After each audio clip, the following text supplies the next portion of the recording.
હરિયો વિદ્યાર્થી મિત્રો, આંકડાશાસ્ત્રમાં બેટા ઓલરેડી આપણા 1 થી 5 ચેપ્ટર અને 7મા નંબરનું ચેપ્ટર નિદર્શન પદ્ધતિ એ ઓલરેડી આપણે ફિનિશ કરી ચૂક્યા છીએ. 6થું અને 8મું આ બે ચેપ્ટરને ધ્યાનમાં રાખીને જો આપણે વાત કરીએ તો આજના દિવસે આપણે બેટા શરૂ કરવા જઈ રહ્યા છીએ તમારું 8મા નંબરનું ચેપ્ટર. અને આંકડાશાસ્ત્રમાં તમારું બેટા 8મા નંબરના ચેપ્ટરનું મેઇન હેડિંગ છે વિધેય. આ જે ટોપિક છે એ ટોપિક આમ જો તો બેટા સાયન્સ લેવલનો છે, પણ કોમર્સ ની અંદર એ લોકોએ જે પ્રાઇમરી ફેક્ટર્સ છે, પ્રાઇમરી ટોપિક છે, એ પ્રાઇમરી ટોપિક એ લોકોએ કોમર્સમાં બેટા એડ કરેલા છે. અને આવતા વર્ષને ધ્યાનમાં રાખીને જો આપણે વાત કરીએ તો 12 કોમર્સ માટે પણ તમારે આ ચેપ્ટર ભણવું બેટા તમારા માટે ખૂબ જરૂરી છે. અને કદાચ હું માનું છું ત્યાં સુધી કે બહુ સિમ્પલ ચેપ્ટર છે. કદાચ જો એક્ઝામમાં આ એક ચેપ્ટરમાંથી 10 માર્ક્સ ને 12 માર્ક્સનું પૂછાતું હોય તો 10 માંથી 10 માર્ક્સ કવર કરવાનું કામ બેટા બહુ સિમ્પલ છે. તો એ બધી વસ્તુને ધ્યાનમાં રાખીને આજના દિવસે આપણે શરૂ કરવા જઈ રહ્યા છીએ તમારા 8મા નંબરનું ચેપ્ટર, જે ચેપ્ટરનું બેટા મેઇન હેડિંગ શું છે? વિધેય. સૌથી પહેલા સામાન્ય ઇન્ટ્રોડક્શન જોઈએ છે કે સર આ વિધેય એ એક્ઝેક્ટ શું છે. વિધેય માટે તમારે સૌથી પહેલા બેટા અલગ અલગ પ્રકારના જે બે ઘટકો છે એ બે ઘટકોની સમજ મેળવવી પડશે. જેમાં પહેલો ઘટક કે જેને આપણે સંકેતમાં a વડે દર્શાવીશું અને બીજો ઘટક કે જેને આપણે બેટા સંકેતમાં b વડે દર્શાવીશું. આ a અને b એ બેનો જો મતલબ આપણે સમજીએ તો a નો જે અર્થ છે બેટા એ a નો અર્થ લેવામાં આવે છે અહીંયા પ્રદેશ ગણ, અને જે b છે એ b નો અર્થ લેવામાં આવે છે અહીંયા સહપ્રદેશ ગણ. હવે આ પ્રદેશ ગણ શું છે અને સહપ્રદેશ ગણ શું છે એ વસ્તુને જરા ધ્યાનથી આપણે સમજીએ કે સર પ્રદેશ ગણનો અર્થ શું થાય અને સહપ્રદેશ ગણનો અર્થ શું થાય. પ્રદેશ ગણ અને સહપ્રદેશ ગણ એ બંને શબ્દનો જો તમને સામાન્ય પરિભાષાનો અર્થ આપો તો છગડીયા કૌંસમાં દર્શાવેલી અલગ અલગ પ્રકારની કિંમત. આ કિંમતોને તમે આંકડાશાસ્ત્રની પરિભાષામાં પ્રદેશ ગણ અને સહપ્રદેશ ગણ કહી શકો. છગડીયા કૌંસમાં તમે જો અલગ અલગ કિંમત લખો બેટા તો આ કિંમતને આંકડાશાસ્ત્રની પરિભાષામાં શું કહેવાય? પ્રદેશ ગણ અને સહપ્રદેશ ગણ. એક સામાન્ય ઉદાહરણ લઈએ. ધારો કે આપણી પાસે પ્રદેશ ગણમાં કિંમત છે ફોર એક્ઝામ્પલ 1, ત્યાર પછી 2 અને ત્યાર પછી 3. આવી અલગ અલગ ત્રણ કિંમતો મેં ધારો કે બેટા પ્રદેશ ગણની અંદર દર્શાવેલી છે. સહપ્રદેશ ગણમાં ધારો કે હું અલગ અલગ કિંમત દર્શાવું છું. આ કિંમતોમાં પહેલા હું 5 લઉં છું, ત્યાર પછી 6 છે, ત્યાર પછી 7 છે, ત્યાર પછી 8 છે, ત્યાર પછી 10 છે, ત્યાર પછી 12 છે અને ત્યાર પછી 15 છે. આવી અલગ અલગ પ્રકારની મેં કિંમતો, સાતેય કિંમતો બેટા મેં સહપ્રદેશ ગણ b ની અંદર દર્શાવી છે. હવે ધારો કે અહીંયા આપણે બેટા ભણી રહ્યા છીએ વિધેય, તો વિધેય મતલબ કોઈ પણ એક સમીકરણ, અને આ સમીકરણને સંકેતમાં દર્શાવવામાં આવે છે f વડે, g વડે અથવા તો h વડે. જે વિધેય છે ને એ વિધેયને સંકેતમાં તમે f વડે દર્શાવી શકો અથવા h વડે દર્શાવી શકો અથવા g વડે. k નો પણ ઉપયોગ તમે લોકો અહીંયા સંકેતમાં દર્શાવવા માટે કરી શકો છો. ધારો કે મારી પાસે એક વિધેય છે બેટા, એ વિધેય છે મારી પાસે f of x બરાબર x + 5. આવું એક સમીકરણ છે મારી પાસે. ધ્યાનથી જરા સમજો બેટા. આવું ધારો કે મારી પાસે એક સમીકરણ છે, જે સમીકરણને હું આંકડાશાસ્ત્રની પરિભાષામાં વિધેય કહી શકું. અને વિધેય શા માટે કહેવાય ને એ વસ્તુની સમજ બેટા અત્યારે આપણે મેળવી રહ્યા છીએ. તો મારે શું કરવાનું? આ જે પ્રદેશ ગણ છે એ પ્રદેશ ગણના અલગ અલગ પ્રકારના જેટલા પણ ઘટકો છે એ બધા ઘટકો મારે વિધેયની અંદર મૂકવાના. ચલો પ્રદેશ ગણમાં ચેક કરો. પહેલો ઘટક કયો છે? 1 છે. તો સૌથી પહેલા હું આપેલા વિધેયની અંદર કેટલા મૂકીશ? x મૂકીશ. આ કૌંસમાં જે કિંમત આપી હોય એ કિંમત ઓલવેઝ x ની હોય. કોની હોય? x ની હોય. તો નિયમ છે જ્યાં જ્યાં દેખાય x ત્યાં ત્યાં મુકાય 1. જે જગ્યા પર તમને દાખલામાં x દેખાતો હોય ત્યાં ફરજિયાત તમારે બેટા કેટલા મૂકવાના? 1 મૂકવાના. તો મને જો x અહીંયા એક જગ્યા પર દેખાય છે તો હું x ની જગ્યા પર કેટલા મૂકીશ? 1 મૂકીશ. તો અહીંયા લખું છું 1 + 5. 1 + 5 જવાબ કેટલો મળ્યો મને? 6 મળ્યો. પ્રદેશ ગણમાં ચેક કરો. બીજી કિંમત કેટલી છે? 2. તો મને f of 2 જોઈશે. x ની જગ્યા પર કેટલા મૂકવાના મારે? 2. તો 2 + 5 મને જવાબ કેટલો મળ્યો? 7 મળ્યો. હવે મારે x ની જગ્યા પર કેટલા મૂકવાના? 3 મૂકવાના. તો f of 3 બરાબર 3 + 5 જવાબ કેટલો મળ્યો મને? 8 મળ્યો. તો આ 6, 7 અને 8 આ જે ત્રણે ત્રણ કિંમતો છે ને એ ત્રણે ત્રણ કિંમતો ફરજિયાત સહપ્રદેશ ગણ b માં હોવી જોઈએ. ચેક કરો છે કે નહીં, તો 6 છે, 7 છે, 8 છે. તો આનો મતલબ શું થયો?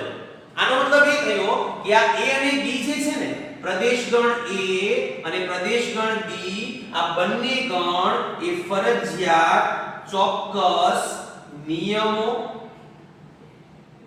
શરતો અને સુસંગતતાથી એકબીજાની સાથે જોડાયેલા હોવા જોઈએ. ગણ A અને ગણ B એ ચોક્કસ નિયમો, ચોક્કસ શરતો અને સુસંગતતાથી ફરજિયાત એકબીજાની સાથે જોડાયેલા હોવા જોઈએ. એ વિધેય માટેની સૌથી પહેલી બેટા કન્ડિશન છે. સર કઈ રીતે જોડાયા? ધ્યાનથી જો બેટા. પ્રદેશ ગણ A ના ઘટકો તમે શેમાં મૂક્યા? વિધેયમાં મૂક્યા. પહેલા મેં 1 મૂક્યો, પછી 2 મૂક્યા, પછી 3 મૂક્યા. તો આ ચોક્કસ નિયમ છે. જવાબ મને કેટલો મળ્યો? 6, 7 અને 8. તો આ 6, 7 અને 8 જવાબ ફરજિયાત શેમાં હોવો જોઈએ? સહપ્રદેશ ગણ B માં હોવો જોઈએ. આ પણ એક ચોક્કસ નિયમ છે. શરત સર કઈ છે? શરત એવી છે કે પ્રદેશ ગણ A ના ઘટકો વિધેયની અંદર મૂકતા જે જવાબ મળે એ જવાબ ફરજિયાત સહપ્રદેશ ગણ B માં હાજર હોવો જોઈએ. આ વિધેય માટેની એક કન્ડિશન છે. એ કન્ડિશન જો તમારા દાખલામાં ફોલો થતી હોય ને બેટા, તો જ આપેલા સમીકરણને આંકડાશાસ્ત્રની પરિભાષામાં વિધેય કહેવાય. તો વિધેય શબ્દનો સામાન્ય અર્થ સમજવા માટે ધ્યાન રાખજો. સૌથી પહેલી કન્ડિશન, આ પ્રદેશ ગણ A અને પ્રદેશ ગણ B આ બંને ગણ કોઈ પણ સંજોગોમાં ખાલી ગણ હોવા જોઈએ નહીં. સર ખાલી ગણ એટલે છગડીયો કાઉન્સ હોય પણ અંદર કિંમત જ ન હોય. અને કયો ગણ કહેવાય? ખાલી ગણ. વિધેય બનાવવા માટેની સૌથી પહેલી કન્ડિશન છે કે પ્રદેશ ગણ A અને સહપ્રદેશ ગણ B એ બંને ખાલી ગણ હોવા જોઈએ નહીં. કન્ડિશન નંબર 2, ગણ A અને ગણ B એ ચોક્કસ નિયમો, શરતો અને સુસંગતતાથી જોડાયેલા હોવા જોઈએ. તો આપેલા સમીકરણને આપણા આંકડાશાસ્ત્રની પરિભાષામાં શું કહેવાય? વિધેય કહેવાય.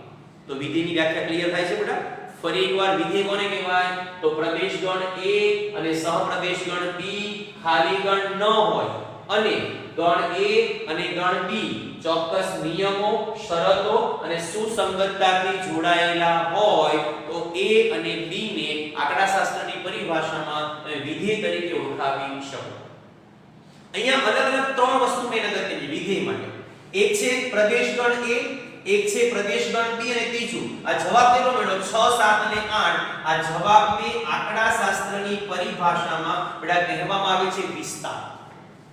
પ્રદેશ ગણ A ના ઘટકો તમે વિધેયની અંદર મૂકો તો જવાબ મળે ને, એ જવાબને આંકડાશાસ્ત્રની પરિભાષામાં શું કહેવાય? વિસ્તાર કહેવાય. તો અહીંયા તમારી બીજી અલગ અલગ ત્રણ વ્યાખ્યા થઈ ગઈ. ચલો પ્રદેશ ગણ કોને કહેવાય? પ્રદેશ ગણ એટલે શું? સિમ્પલ વ્યાખ્યા છે.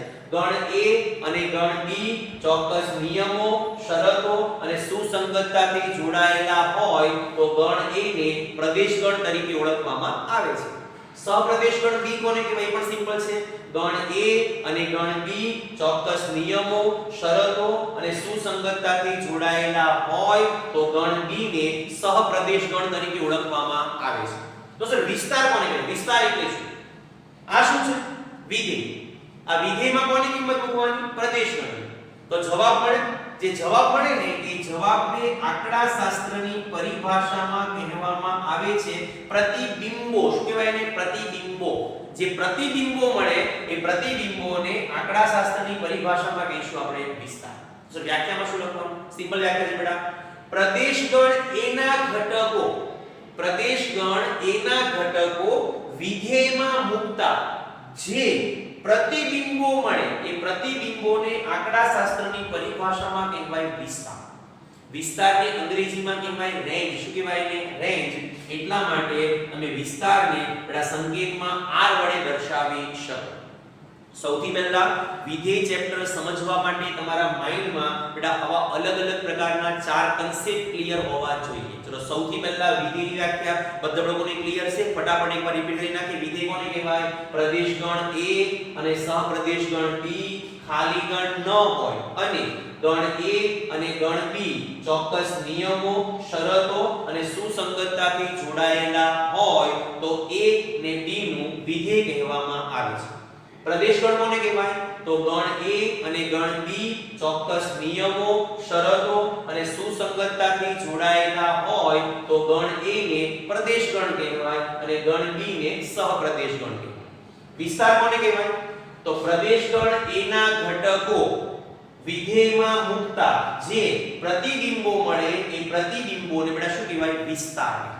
આ તમારા શરૂઆતના 4 કન્સેપ્ટ છે. તમારે આગળના ટોપિકમાં બેટા જે ભણવાનું છે એ મેઈન વસ્તુ છે આપણી પાસે, એને કહીશું આપણે વિધેયના પ્રકારો. તમારા ચેપ્ટરનો સૌથી ઇમ્પોર્ટન્ટ ટોપિક. દાખલાની અંદર તમને લોકોને વિધેયના પ્રકારો પૂછાશે કે આ વિધેય આપેલું છે તો આપેલા વિધેયનો પ્રકાર જણાવો. આપેલા વિધેયનો પ્રકાર શું છે તમારે જણાવવાનું. તો સર વિધેયના પ્રકારો અમને ખબર કેમ પડશે? તો આપણી પાસે બેટા વિધેયના અલગ અલગ 3 પ્રકારો છે. પહેલા પ્રકારમાં સમાવેશ કરીશું એ છે આપણી પાસે બેટા એક વિધેય. બીજા નંબરના પ્રકારમાં સમાવેશ કરીશું એ છે આપણી પાસે બેટા અનેક એક વિધેય. અને ત્રીજા પ્રકારમાં સમાવેશ કરીશું એ છે આપણી પાસે બેટા એને કહીશું આપણે અચળ વિધેય. તો વિધેયના આપણી પાસે મુખ્ય પ્રકારો કેટલા? 3. કયા કયા? એક વિધેય, અનેક એક વિધેય અને અચળ વિધેય. હવે સમજવાનું એ છે કે સર આપેલા દાખલામાં વિધેય એક છે, અનેક એક છે કે અચળ છે એ અમને ખબર કેમ પડે? એ જરા આપણે ધ્યાનથી સમજીએ કે સર આ વસ્તુની અમને લોકોને સમજ પડશે કઈ રીતે. તો ધારો કે અહીંયા આપેલા જે પ્રદેશગણના ઘટકો છે 1 2 3 4 5 x y z કોઈ પણ હોય. ધારો કે એને હું દર્શાવું છું પહેલા ઘટકને a1 વડે, બીજા ઘટકને a2 વડે, ત્રીજા ઘટકને a3 વડે અને છેલ્લો જે ઘટક છે એને હું દર્શાવું છું an વડે. કેટલા ઘટકો દાખલામાં આપેલા છે મને ખબર નથી, તમને પણ ખબર નથી, એટલા માટે મેં a1 a2 a3 a4 એવા અલગ અલગ સંકેતો લખી નાખ્યા. હવે હું શું કર્યું? આ બધા ઘટકોને મેં વિધેયની અંદર મૂક્યા. વિધેયમાં મૂકતા મને સામે જવાબ મળશે. તો આના જવાબને હું કહી દઈશ f of a1, આના જવાબને હું કહી દઈશ f of a2, આના જવાબને હું કહી દઈશ f of a3 અને ડેશ ડેશ ડેશ જે છેલ્લો જવાબ મળશે એને હું કહી દઈશ f of an. આ બધા જે જવાબો છે એ જવાબો આપણને ફરજિયાત બેટા ભિન્ન ભિન્ન મળવા જોઈએ. જે કે પણ જવાબો છે એ જવાબો ફરજિયાત કેવા મળવા જોઈએ? ભિન્ન ભિન્ન મળવા જોઈએ. તો આપેલા વિધેયને આંકડાશાસ્ત્રની પરિભાષામાં તમે કહી શકો છો એક વિધેય. સર એટલે અહીંયા તમારી સામે લાઈવ બેટા ઉદાહરણ છે. આ વિધેય મને આપેલું હતું f of x બરાબર x + 5. પ્રદેશગણ a ના ઘટકો હતા 1 2 3. તમારે પ્રદેશગણ a ના ઘટકો અને વિધેયને આધારે વિધેયનો પ્રકાર જણાવવાનો છે. તો સર આ વિધેયનો પ્રકાર કયો છે ખબર કેમ પડે? તો સૌથી પહેલા વિધેયના પ્રકાર માટે તમારે આપેલા વિધેયનો વિસ્તાર શોધવાનો. વિસ્તાર કઈ રીતે મળે? તો સિમ્પલ છે. આ વિધેય પ્રદેશગણ a ના ઘટકો શેમાં મૂકવાના? વિધેયમાં મૂકવાના. પહેલા કેટલા આપેલા હતા? 1. તો મેં 1 મૂક્યો અહીંયા, જવાબ મળ્યો મને 6. પછી કેટલા આપેલા હતા? 2. તો 2 મૂક્યા, મને જવાબ કેટલો મળ્યો? 7. પછી કેટલા આપેલા હતા? 3. મેં 3 મૂક્યા, મને જવાબ કેટલો મળ્યો? 8. આ જે જવાબો છે એ સરખા છે કે ભિન્ન ભિન્ન છે? તો સર બધાના જવાબો ભિન્ન ભિન્ન અલગ અલગ છે. જો તમને જવાબો ભિન્ન ભિન્ન અલગ અલગ મળે તો સમજી લેવાનું કે આપેલું જે વિધેય છે એ વિધેયનો પ્રકાર બેટા કયો કહેવાશે? એક વિધેય કહેવાશે. તો સૌથી પહેલા તમારે દાખલાની અંદર આપેલા વિધેયનો પ્રકાર જો સમજવો હોય તો વિધેયનો પ્રકાર સમજવા માટે તમારે સૌથી પહેલા બેટા આ વસ્તુ ચેક કરવી પડશે. આગળના ટોપિક પર જઈએ. સેકન્ડ નંબરના ટોપિકનો પ્રકાર છે આપણી પાસે બેટા અનેક એક વિધેય. તો સર અનેક એક વિધેય છે કે નહીં ખબર કેમ પડે? એ જરા સમજો. ચાલો હું પહેલા ઘટકને ધારો કે લઉં છું a1 વડે, બીજા ઘટકને લઉં છું a2 વડે, ત્રીજા ઘટકને લઉં છું a3 વડે, ડેશ ડેશ ડેશ લાસ્ટ ઘટક બેટા મારી પાસે an છે. હવે મેં શું કર્યું? આ બધાનો જવાબ મેળવ્યો. આનો જવાબ, આનો જવાબ, આનો જવાબ અને આનો જવાબ. 4 જવાબો મેળવ્યા. પહેલો જવાબ એ મને f of a1 મળ્યો. હવે શું થયું? આ જે બંને ઘટકો છે એ બંને ઘટકોનો જવાબ f of a2 f of a3. આ બેના જવાબો મને કેવા મળ્યા? સરખા મળ્યા. બેના પ્રતિબિંબો, બેનો વિસ્તાર મને કેવો મળ્યો? સરખો મળ્યો. અને આ જવાબ હવે કંઈ પણ સરખો છે કે અલગ અલગ કંઈ પણ છે. પણ આ જે બે પ્રતિબિંબ છે એ બે પ્રતિબિંબના જે જવાબ છે એ જવાબ મને કેવા મળે છે? સરખા મળે છે. કોઈ પણ બે ઘટકો કે તેથી વધારે ઘટકોના જવાબો મને કેવા મળે? સરખા મળે.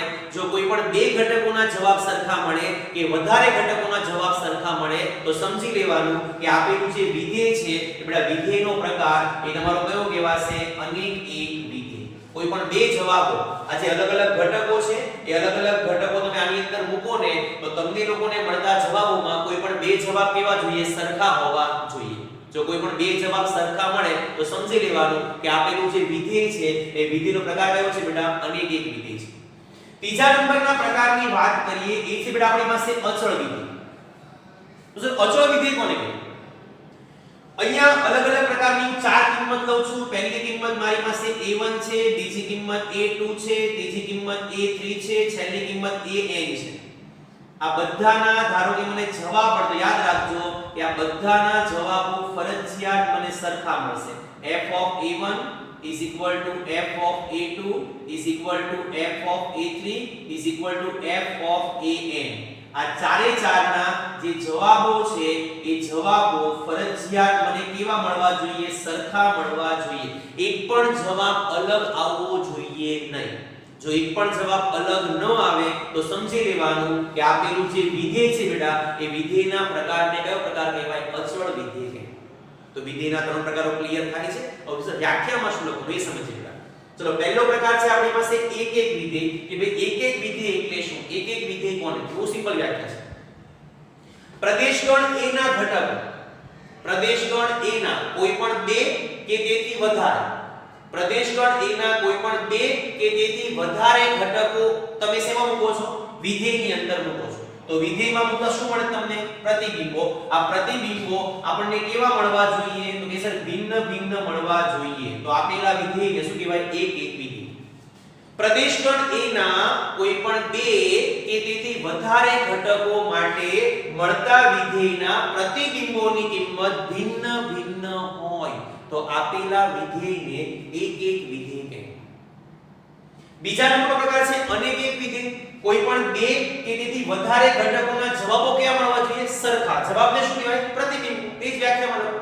પ્રદેશગણ a ના કોઈ પણ બે કે તેથી વધારે ઘટકો માટે મળતા પ્રતિબિંબોની કિંમત સરખી હોય તો આપેલા વિધેયને આંકડાશાસ્ત્રની પરિભાષામાં બેટા કહેવામાં આવે છે અનેક એક વિધેય. તો સર અચળ વિધેય કોને કહેવાય? બહુ સિમ્પલ વ્યાખ્યા બની ગઈ. અચળ વિધેય. ચલો અચળ વિધેયની વ્યાખ્યામાં શું લખશો?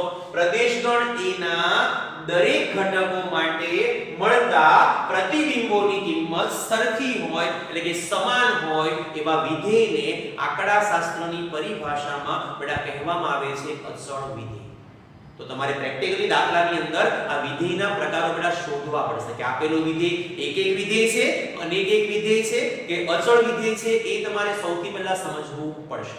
તો આજના દિવસે તમારે ચેપ્ટર નંબર 8 ની બેટા થિયરી સમજવાની છે. જો થિયરીમાં તકલીફ પડતી હોય તો ફરી એકવાર તમારે આ જે થિયરી છે બેટા એનો વિડિયો ફરી એકવાર જોઈ લેવાનો કે જો તમને આ ચેપ્ટરની થિયરીમાં સમજ પડી હશે તો જ તમે ચેપ્ટરના દાખલા આગળ ગણી શકશો. તો આજની આપણી ચર્ચાને આપણે બેટા અહીંયા અટકાવીએ છીએ. બધા વિદ્યાર્થી મિત્રોને બેટા હરિઓમ. તમારો દિવસ બેટા શુભ રહે. આભાર. અને દરેક વિદ્યાર્થી મિત્રોએ ઘરે રહીને બેટા વ્યવસ્થિત અભ્યાસ કરવાનો છે અને પોતાના સ્વાસ્થ્યનું બેટા ધ્યાન રાખવાનું છે. આભાર બેટા.